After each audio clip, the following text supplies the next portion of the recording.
Dan sekarang, setelah beberapa waktu dari kejadian Dungeon Break, Ikoma lagi-lagi dibuat kesel seluruh. Karena sekarang pengajuan kenaikan ranknya lagi-lagi nggak bisa diterima. Padahal level Ikoma sudah jauh melewati persyaratan. Di sini admin menjelaskan, dikarenakan permohonan dari Ikoma pernah ditolak.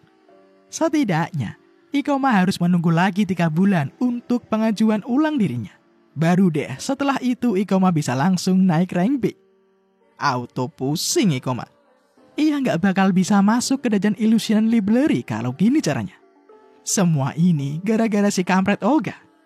Ikoma sekarang harus berpikir keras. Gimana caranya ia mendapatkan Ring of Wisdom tanpa masuk ke dalam dungeonnya. Dan untung saja seluruh, Serizawa datang di saat yang tepat. Dengan otoritasnya, Serizawa akan memberikan Ikoma kenaikan rank B. Seketika Ikoma kaget dong. Apakah Serizawa serius? Di sini admin menolak dengan keras. Bila Serizawa melakukannya, para awakener lain akan komplain bila mendengar hal itu. Bila sudah begitu, Serizawa akan mendapatkan pengawasan ketat dari pihak asosiasi. Dan yang lebih parah, pemimpin asosiasi akan marah pada Serizawa. Tapi Serizawa telah membulatkan tekadnya.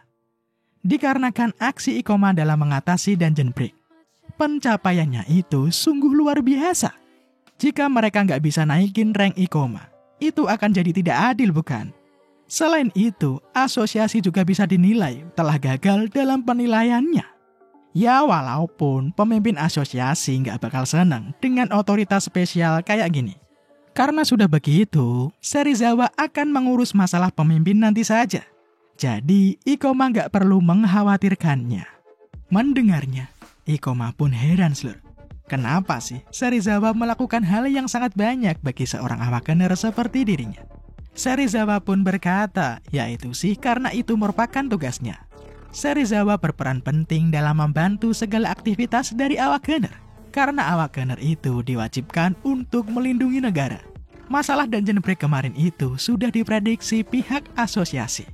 Dan seharusnya hal itu bisa dicegah. Tapi nyatanya malah nggak bisa. Ya tahu sendiri kan dalangnya siapa? Si Oga kampret itu yang ngeyel. Maka dari itu, atas tindakan Ikoma yang menghentikan Dungeon Break, Serizawa berterima kasih seluruh. Ya, secara tidak langsung, Ikoma juga sudah membantu pihak aliansi. Mendengarnya dengan senang hati dong, Ikoma menerima otoritas spesial dari Serizawa. Jadinya sekarang, Ikoma telah di-approve untuk naik ke rank B ya guys. Ya, mantep. Sekarang Satsuki pun mengucapkan selamat pada Ikoma. Rank B itu sungguh luar biasa. Apalagi level Ikoma sekarang sangat tinggi. Hanya beberapa orang saja yang berada di atas Ikoma sekarang. Mendengarnya Ikoma pun senang. Karena bila dibandingkan dengan kehidupan Ikoma yang dulu, kecepatannya dalam leveling sungguh di luar nalar. Tapi tiba-tiba saja Ikoma merasa sedih seluruh. Satsuki yang melihatnya pun heran. Lah, kenapa malah sedih? Ada apa? Ikoma berkata bila dirinya tidak apa-apa. Hanya kepikiran saja. Dalam hatinya Ikoma bergumam. Dengan terjadinya Dungeon Break yang tidak pernah terjadi di kehidupan yang dulu, Ikoma pun sekarang bertanya-tanya. Apakah ada yang berubah dikarenakan efek dari Ikoma yang telah kembali?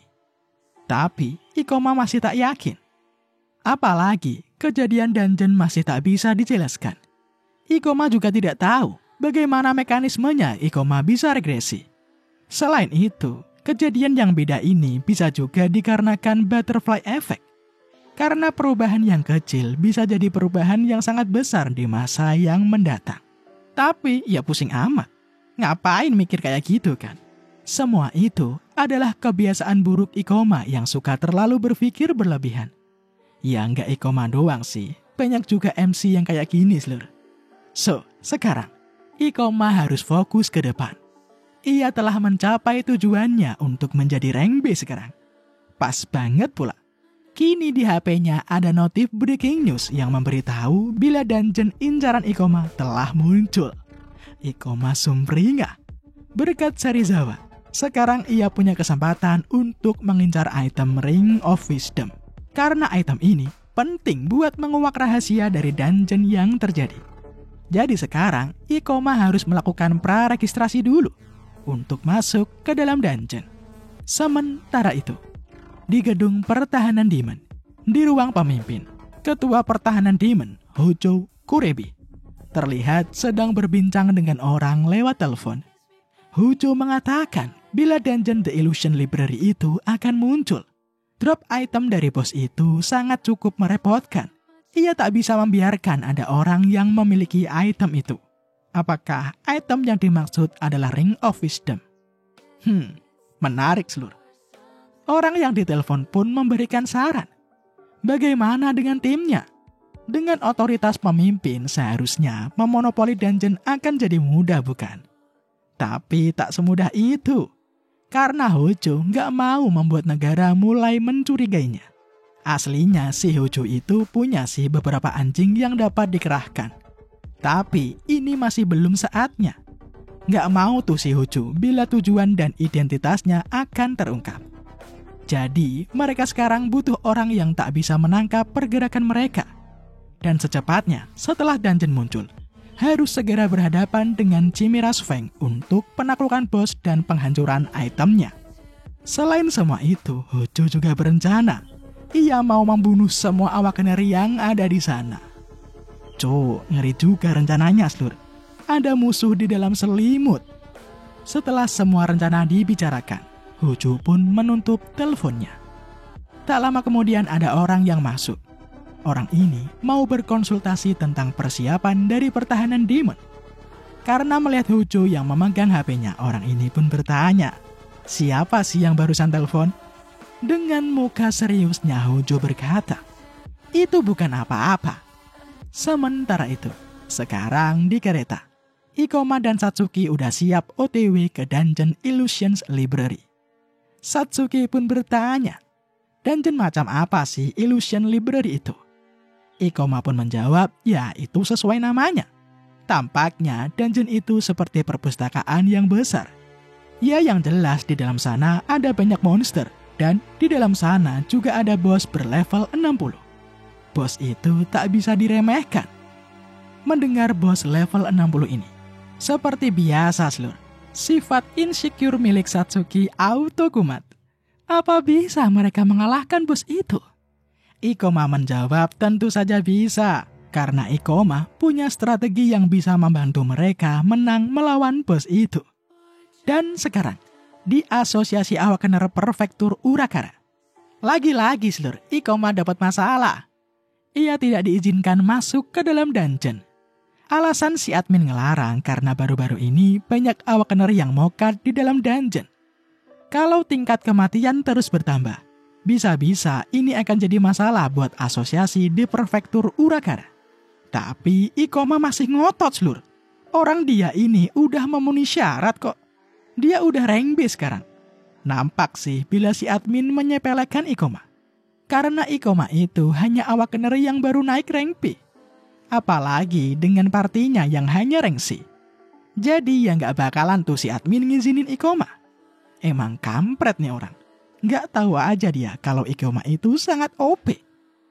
Tak lama kemudian, ada orang random datang kepada Ikoma dan Satsuki. Chukuya Seiji. Ia menawarkan Ikoma untuk ikut partinya saja, Slur. Ikoma sekarang berpikir, kalau partian sama Seiji dan Awakener high rank lainnya, pasti si admin gak akan ngelarang lagi kan? Masalahnya sekarang, apakah Seiji ini bisa dipercaya orangnya? Tapi dengan polosnya kalimat Satsuki membuyarkan semua pikiran buruk Ikoma. Seneng banget Satsuki karena mereka bisa masuk ke dungeon. Tapi Satsuki kepedean. Nyatanya Seiji hanya mengajak Ikoma doang. Satsuki gak diajak loh. Auto makjlub ya kan? Karenanya Ikoma pun menolak tawaran dari Seiji. Kalau Satsuki gak ikut, maka Ikoma juga kagak. Mendengarnya Seiji pun menegaskan, ia tak akan mencari keuntungan dari Satsuki dan Ikoma. Hanya saja party Seiji sudah mempunyai 2 orang super mantap yang akan menjadi garda terdepan. Tapi Ikoma masih ngeyel Slur.